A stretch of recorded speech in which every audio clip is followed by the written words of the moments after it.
Дамы и господа, президент Российской Федерации Владимир Владимирович Путин.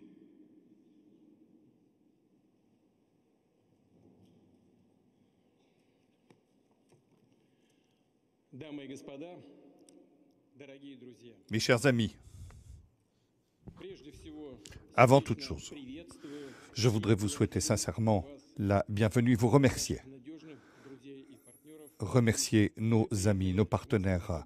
Vous êtes arrivés à Moscou pour partager le bonheur de la fête de la victoire contre le fascisme, honorer la mémoire des sauveurs de l'humanité. Le 9 mai est une date très importante pour notre peuple et pour cette vérité historique que personne ne pourra taire, ne pourra renier. Nos pères, nos grands-pères ont accompli des exploits incomparables pour leur pays, pour leur maison, pour le droit d'affirmer leur destin, de parler leur propre langue, d'élever leurs propres enfants dans leur culture et leur tradition. Nous n'oublierons pas nos alliés et nos camarades qui se sont joints à la lutte et tous les peuples d'Europe, des États-Unis, d'Afrique, d'Amérique latine, de la région Asie-Pacifique, unis avec les soldats et les officiers de la coalition anti-hitlérienne pour s'opposer et pour participer au mouvement de libération nationale, aux partisans et aux résistants. Mai 1945 a ouvert la voie à une nouvelle architecture de la sécurité mondiale, à la création d'institutions clés, l'Organisation des Nations Unies. Notre devoir devant la génération, c'est d'utiliser ce potentiel de façon intelligente. Je le répète, aujourd'hui, lorsqu'on parle de l'instauration d'un ordre mondial plus juste, avec la signification et l'importance de l'ONU est plus que jamais d'actualité. Il faut renforcer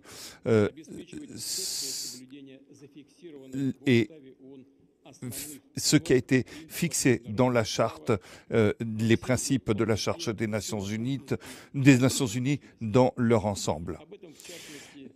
C'est notamment ce qui a été dit lors du sommet de Kazan, où beaucoup de délégations présentes aujourd'hui étaient déjà présentes.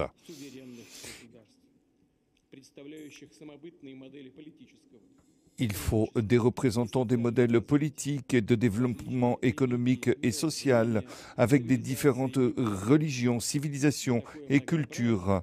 Et cette diversité nous enrichit, elle nous rend plus forts parce que aujourd'hui, dans toutes les relations, tous les travaux et les valeurs communes, eh bien tout ceci permet de nous renforcer. Nous sommes en faveur de la justice, de l'égalité, pour l'amitié et le bon voisinage, pour la concorde et le respect mutuel, le respect des opinions de chacun, pour une sécurité indivisible pour tous. Et nous appelons toute la communauté mondiale à la solidarité pour résoudre les problèmes actuels de façon responsable pour les générations futures. Ainsi, ces démarches permettront de garantir le bien-être à long terme, une paix à long terme pour tous les peuples du monde. La Russie est prête à cela et à travailler conjointement avec tous ceux qui le souhaitent. Permettez-moi de porter un toast pour la génération des vainqueurs, pour la victoire, pour la paix et pour le bien-être à vous, à nos amis.